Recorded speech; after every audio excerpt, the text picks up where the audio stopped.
Welcome to Planet Marzipan Podcast, your fish and Marillion podcast, where we talk about all things in the planet of Marillion and fish. I'm Mezza, and here's my mate, Craig Houston.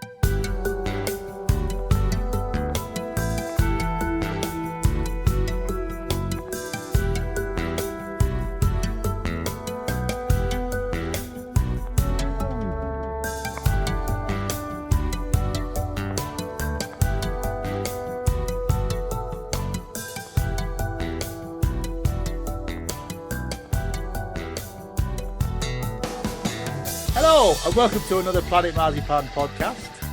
I'm Mezza, and I'm here with my mate, Craig Houston. in the Jesus. We are talking about the latest release from Marillion, which is An Hour Before It's Dark, live in Port Zelande 2023. On Blu-ray. On Blu-ray and CD. And what is there not, though? Not a vinyl. We won't be doing Just for the Record this week. But? Coming out to retail, I think about Easter next year, isn't it? Well, if the Ghost of the Mist is on the field and HMV can get their act together, yes. Yeah. So this is a recording of Saturday the 18th of March 2023, where the band, the Saturday night of the Holland convention, the Port Zelande convention, the first Holland convention this year. And it's a really good set list and a really fantastic Blu-ray as an oversight. How old were you when this Blu-ray came out, Craig? Well, when the Blu-ray came out, I was 51. Oh my God. When the gig was on, I was 50. Yes. So 51 when it was released. Come on, it was only like 2 weeks ago. I know. It's currently only available from Racket Records. Somebody messaged me the other day to say, well, can I get it in HMV? I said, no, it's not out yet. No, not yet. But there is a release planned via Adele, as we say, probably March, April time, I think is what Lucy told us. And that will include a vinyl release as well. And it'll be on the streaming services then as well. Yeah. So, thank you to the Racket Elves. We do have our copies. We did order them and get them very promptly. What are you grinning at? I'm not saying. All I'm going to say is that cracking email I got from Racket. Oh, yes. Craig had a slight technical hitch with his order. And when he emailed Racket to say, help, please, what did they say? Well, what did they say? No, it was a Mr. Mark Kennedy who what did he say? Who told us to go somewhere that you had me money. Oh, he said, we've got your money. It's exactly what he said. We've got your money. Go away. Well, it wasn't quite go away.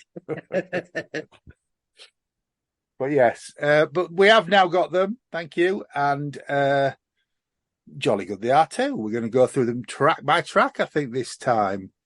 It's got a lot to live up to, I think, because currently, prior to this coming out, I think the best looking and sounding Marillion Blu-ray is probably All One Tonight. Would you agree? I definitely would agree with that. Would agree with that. So we'll see if this gives it a run for its money. Yeah. And this is the first time as well we're going to be actually talking about An Hour Before It's Dark, because we haven't actually done that on the pod yet. Yeah, this is going to be a bit of a sneaky preview of, and my opinion on one track on An Hour Before It's Dark has changed over this last weekend. Ooh. You mean you don't like The Crow and the Nightingale anymore? I don't mean that one. No, I don't. So shall we go through it? Are you ready? As I'll ever be. Okay. So it starts with, as the album does, Be Hard on Yourself. But there's a precursor to that, isn't there? Yes, there's a nice long intro with it, with Carl Sagan speaking over, but don't want to spoil it too much. But it gives the start of the album that extra build up. It sounds great. So it's him reciting Pale Blue Dot, isn't it? Yeah. And but yeah, it's a very sort of almost sci-fi type opening, isn't it? Yeah. I mean, it would have been great on the album, but I don't think it would have worked on the studio album as well, because everybody be going, Come on, let's get it started. But as the start of a gig, it's It's a fantastic. good opener, and also I'm, the screen media that's going on at the same time is really good. yeah, so I'm liking the live opening of it, loving it. Yeah, yeah.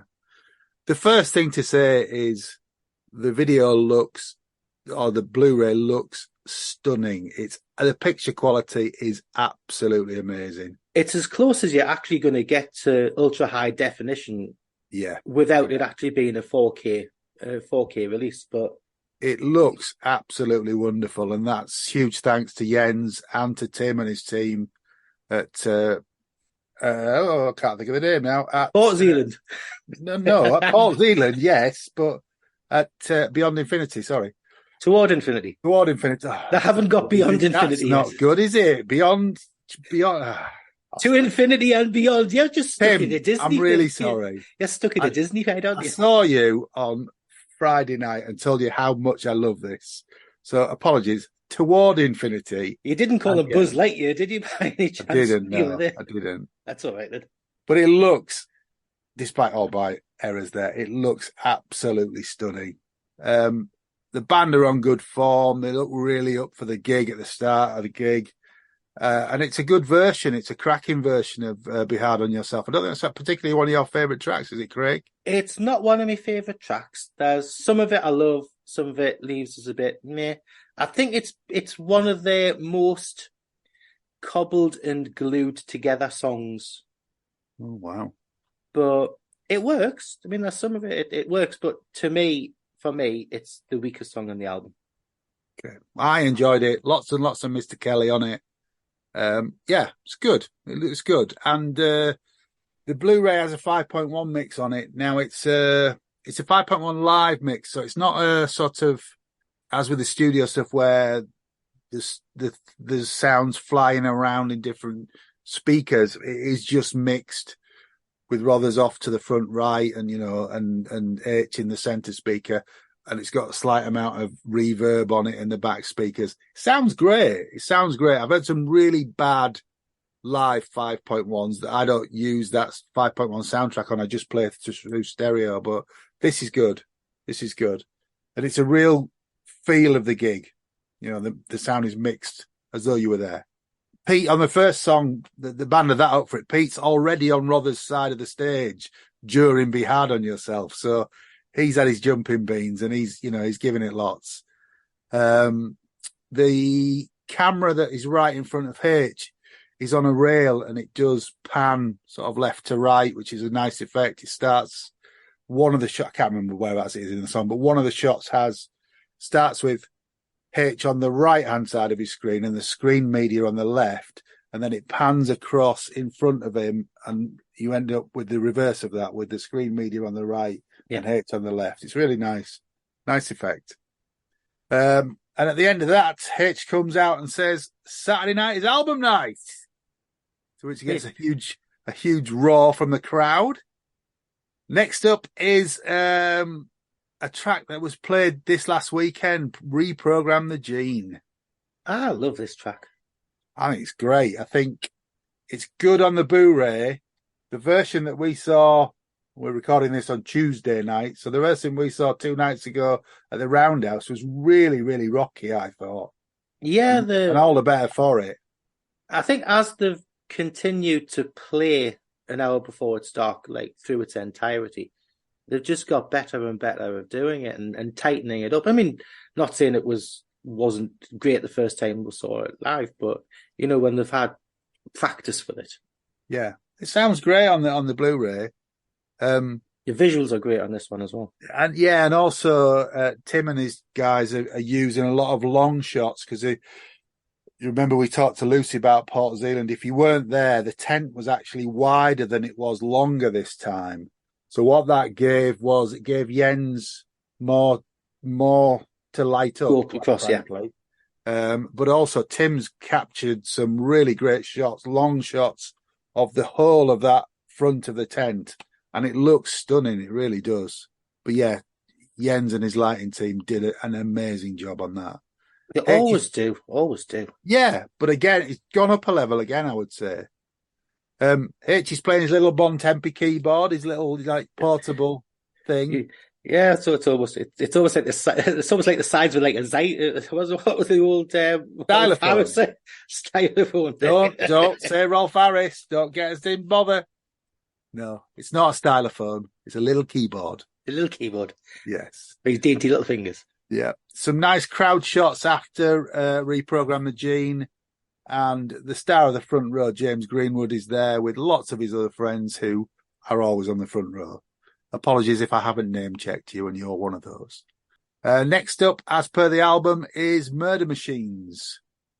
Well, you forgot to say Only a Kiss, but that doesn't count. No, really, I does didn't. it? I've got Only a Kiss on my notes here because Only a Kiss is amazing. Pete goes bonkers. Yay! Pete's Front playing on the and centre. intro. It's amazing. Yeah, it's good. It's good. There's some really good screen media on this one, I think. Elements of what was on the Video for the single. Yeah, and the video for the single. And it works really well. I can hear Louis Jardim on this as well, if I'm honest. You can't, can you? Sometimes I can, sometimes I can't. I think the thing is with Louis Jardim and Marillion, they're so loud. The sound is so loud, and a lot of the time you really struggle to see. I mean, you can see him going 6 notes. He's kind of he's working his little socks off, but sometimes the mix is so loud that you can't hear him because sometimes it's a bit delicate. It works great on the quieter songs, and the bits like that. But when you've got Ian and Rothers kind of going full tilt with the amps up to 11 kind of thing, it's a bit harder to hear him, isn't it? Yeah. We just get a full introduction from H after this song, talking about taking him out on the tour and him having a great time, and so they've invited him back, and he's an absolute legend and all of that sort of stuff. All of which is true, yeah. And then H introduces In Praise of Folly.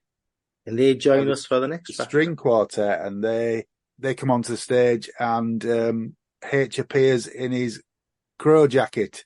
I call it a crow jacket. He appears in a little furry jacket, black furry jacket. Yeah, the kind of clothing that he used to say got him beaten up when he was growing up in Doncaster. Yeah. I can't remember where he said he bought it from. He bought it from a designer place, didn't he? He talked about it on Corona Diaries, but I can't remember where it's from. It was either Scope or British Heart Foundation. No, it wasn't. It's from a ladies' shop. Anyway, he comes on wearing the crow jacket because the next track is, of course, the centerpiece of the album. Your favourite song, "Crow and the Nightingale." Oh well, since we're not actually doing just for the record this one, so instead of we've got your favourite slot, we can have your favourite song. That could change. Oh, we're not there yet, but it could change. I might explain it shortly. I'm sitting down here. But this is absolutely amazing. It is. It's the string quartet just add to it. They elevate it so much.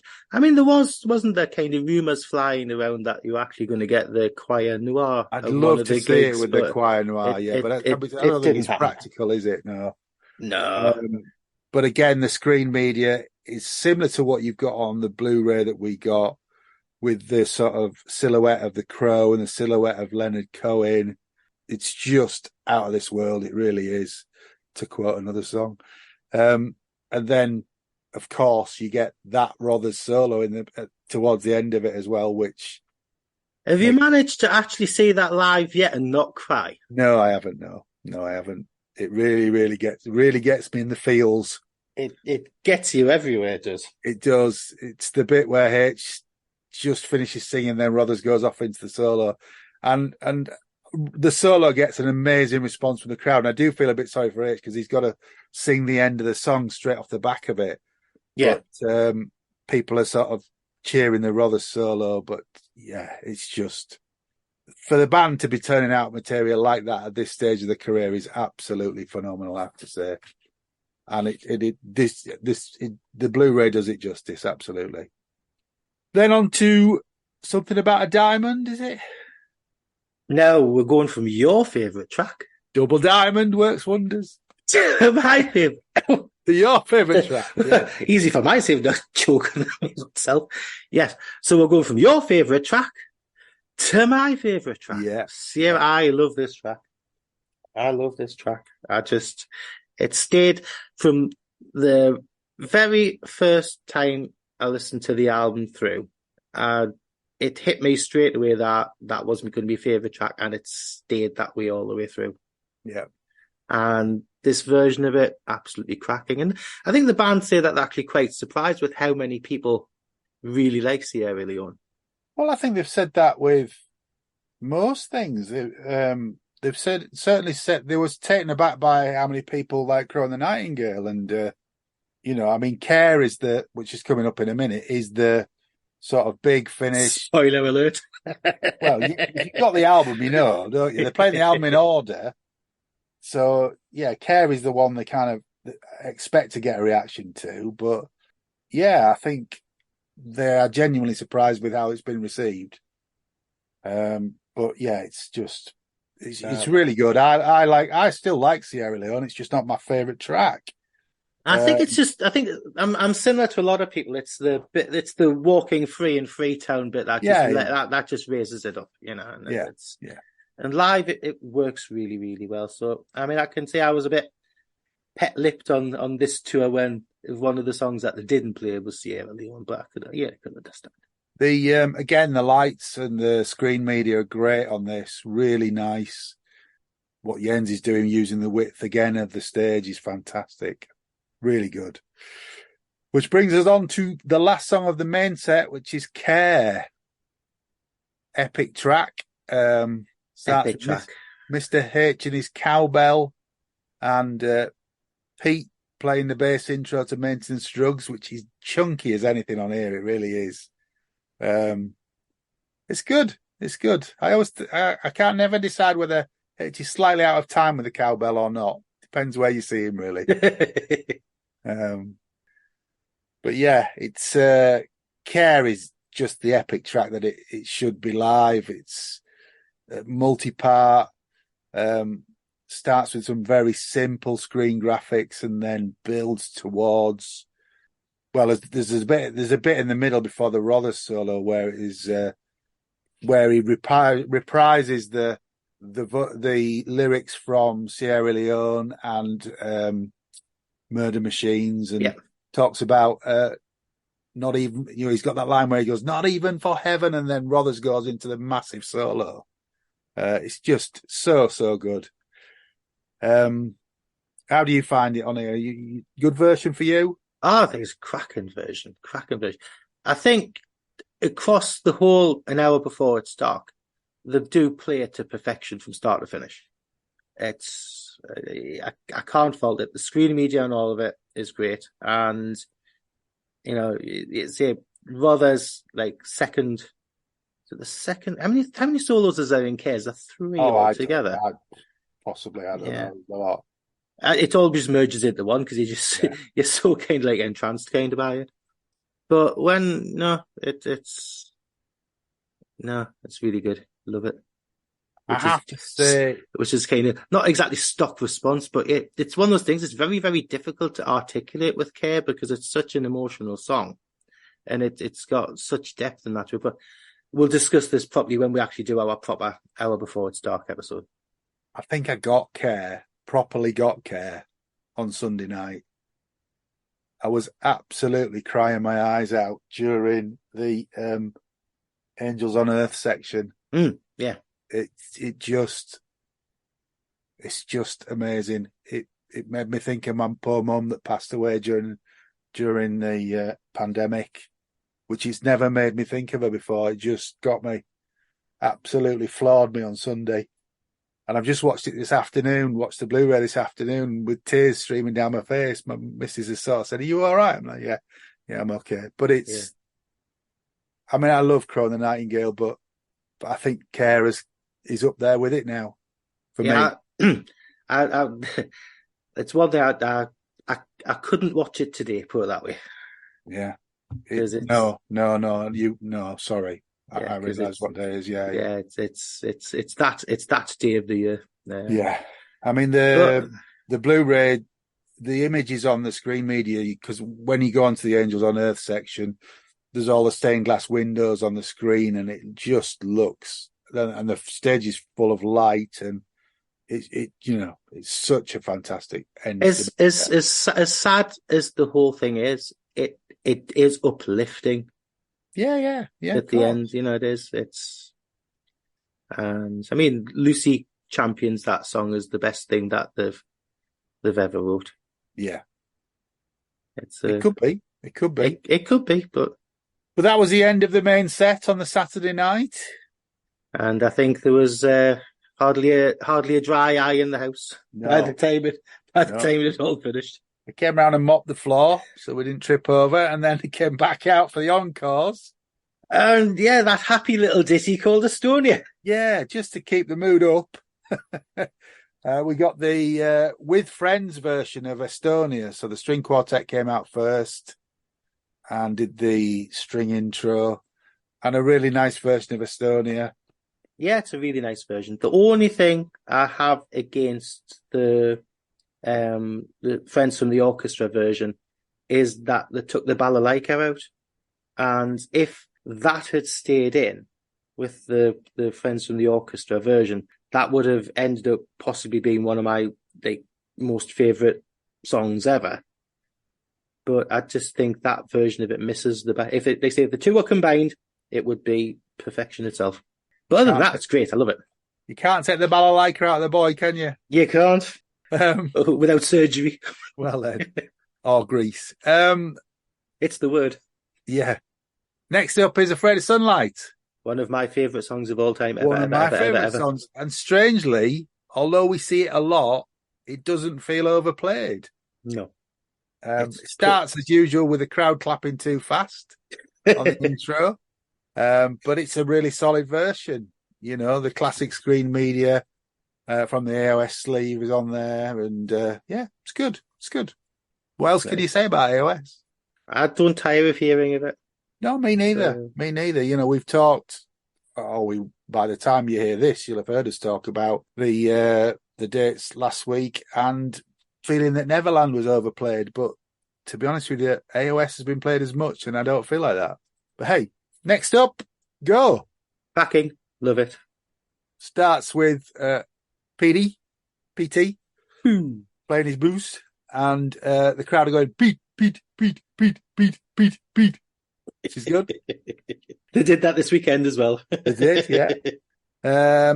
The screen media's got some very simple sort of red and green, almost like traffic lights, just a red or a green sort of flashing, which works really well. It's really effective for the first part of the song. And then as the song progresses, the stage fills with light and it changes. But yeah, that's the sort of, the band go off again. Well, they go off after go. But then the crowd starts singing Wide Awake on the Edge of the World. So for about a week and a half. Yes, yeah, which is great. It's great. It's just that reflects the atmosphere that was in the tent, I think, really. It was a really good vibe, really good. I mean, we've had similar things in previous weekends as well, because if you remember back on when they did Sounds That Can't Be Made. Where they just yes it was on Sounds Itself and kind of going on, and they've as well as similar with Happiness Is the Road, the end of that. So, and obviously when you play 3 Minute Boy, that goes on for a fortnight. Hey, 3 Minute Boy, Jude. Yeah. I didn't get that. Could you? Excuse me, baking powder. I didn't get that. What are you doing, Dave? What? Don't do that. It's never happened before, has it? That. And then the final two. Well, the second encore, technically, we got the Space as at the Royal Albert Hall. So was it Mark called it the Kensington Working Men's Club? Yes, yeah. So yeah, again, In Praise of Folly come out and start, and it's very much like you've seen in the second half of All One Tonight. But it just works. It really works. And from that, we go to the last song of the night, which is Separated Out. So it's kind of a potted version of Friends, really, we got after the main album, wasn't it, really? Yeah. Separated Out is always entertaining. It's great. And I love it when the string quartet stand up for the Kashmir bits. When the Zeppelin stuff comes in, they stand up and play stood up. It's great. They really like they're getting into it, aren't they? Yeah, it's good. It's good. But that's the main gig on the Blu-ray.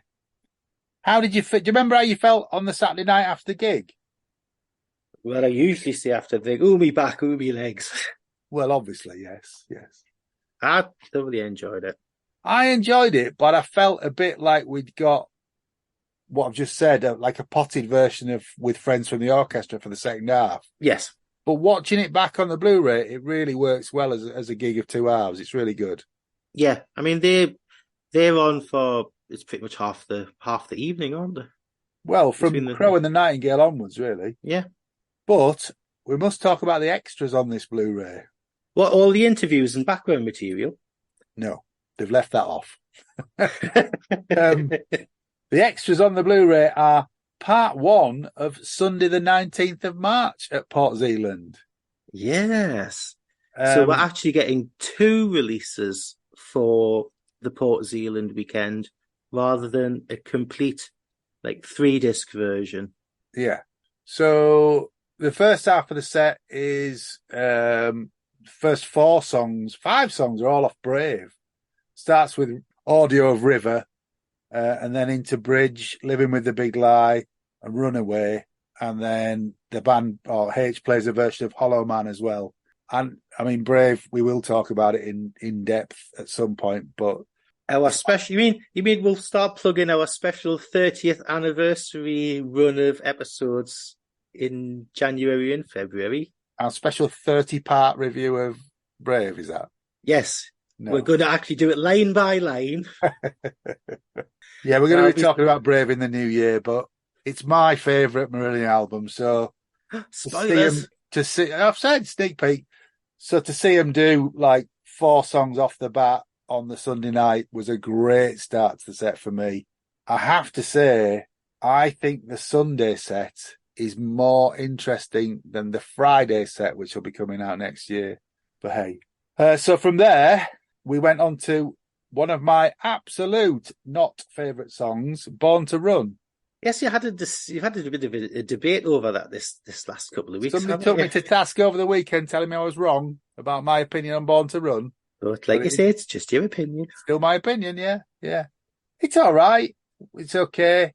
But it's worth it because next up is White Paper from Fear. Now, that's one of my favourite tracks on Fear. I mean, with me, Fear's not one of my favourite Marillion albums. No. I still struggle with half of it. But White Paper, I do love. I love White Paper, but I have to say, White Paper kind of hit me during the UK weekend. I was a bit, unsure about it. And then I saw it live in Leicester, and it just floored me. And then ever since then, it's been a real favourite, I have to say. For me, it was actually the Royal Albert Hall gig that it finally clicked with me. Yeah. It took a while.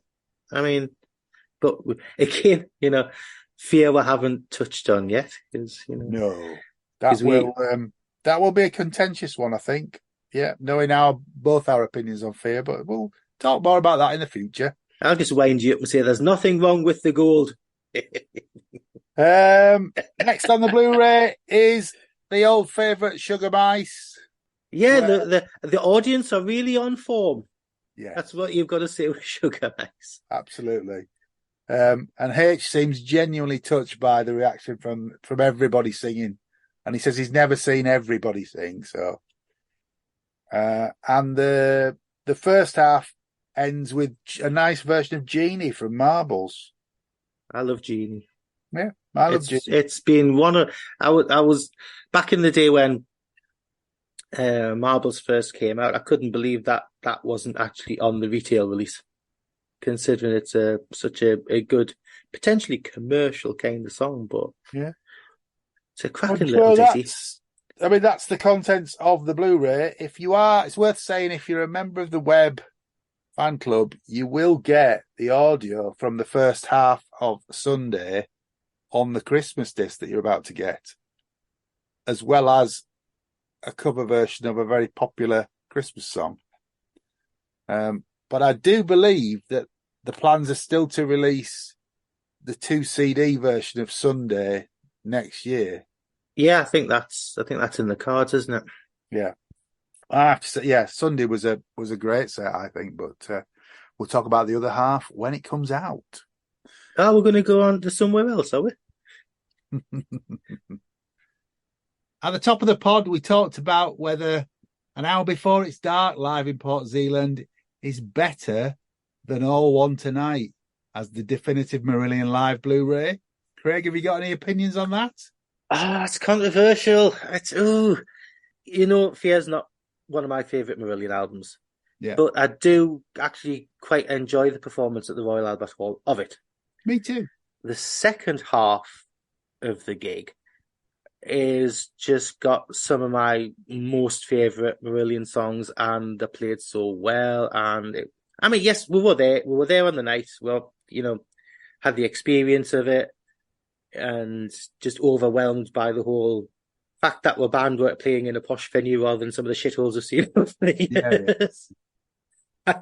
I don't mean that really badly, but the band were on top form that night, and it was a fantastic night. It was a fantastic night, but I'm afraid I would have to say the new Blu-ray is the best Marillion live Blu-ray.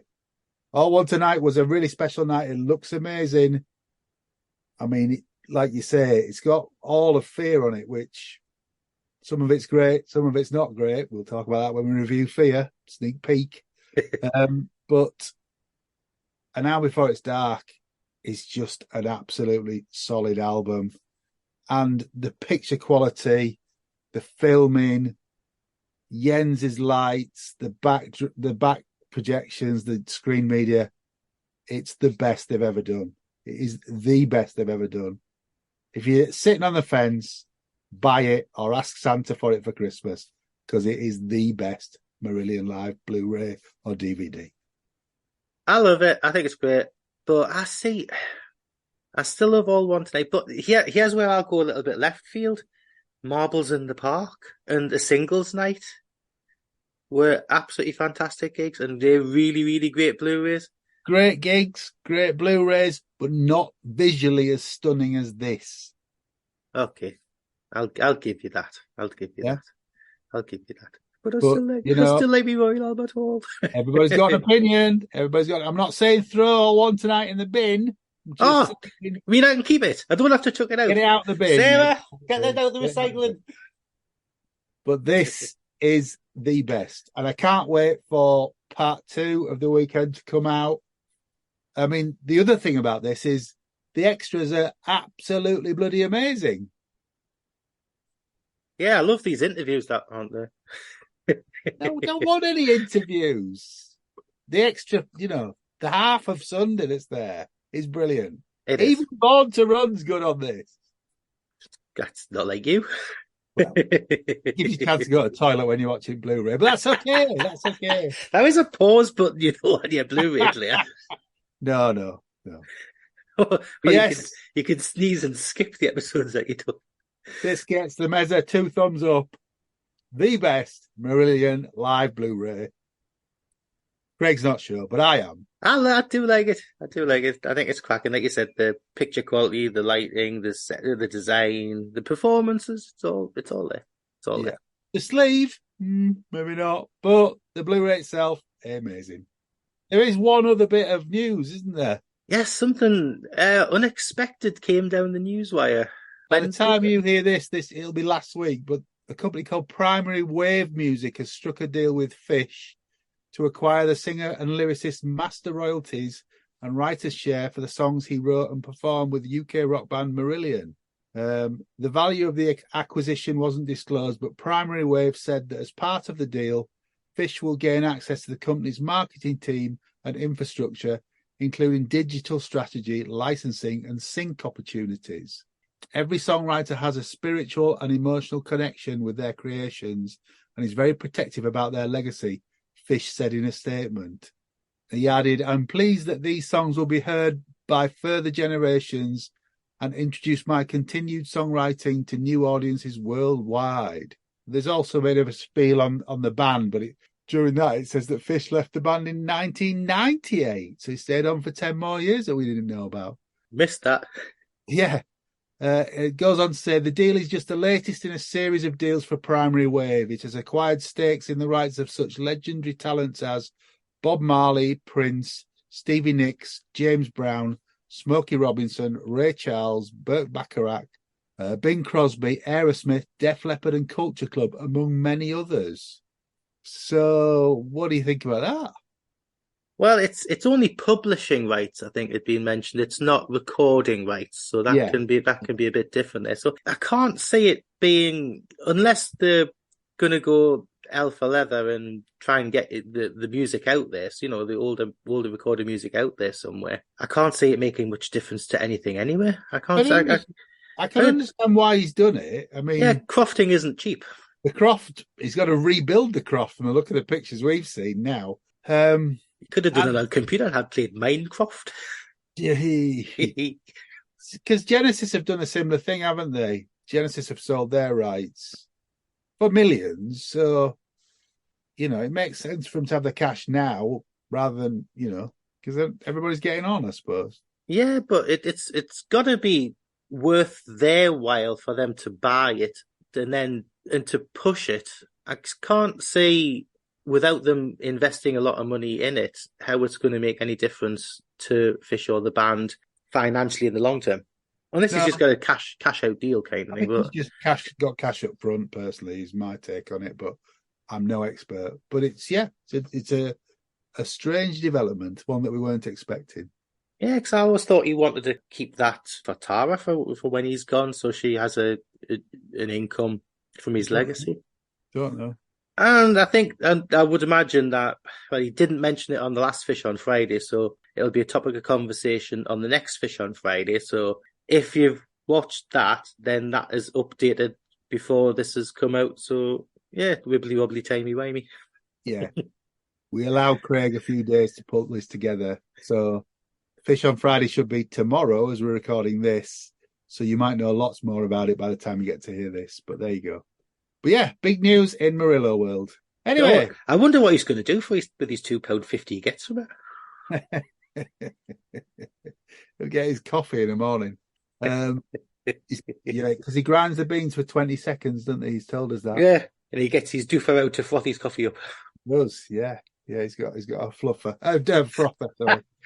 You complain about me being filthy. Anyway, on that bombshell, thank you very much for listening to us again. Thanks for your lovely comments about the 2 episodes we put out last week. We've been absolutely bowled over. The Mark Wilkinson episode in particular has got lots of love, and rightly so, because Mark is a lovely guy who was very kind to us. But thanks for listening to it. And also Spotify. Spotify Wrapped? Yes, Spotify Wrapped, where people have been sending us images that we're their number one podcast that they're listening to. On our Spotify Wrapped for the podcast, we had 33 people where we were their number one podcast. I didn't think my family was that. I didn't think my family was that many people. I wasn't one of them. Neither was I.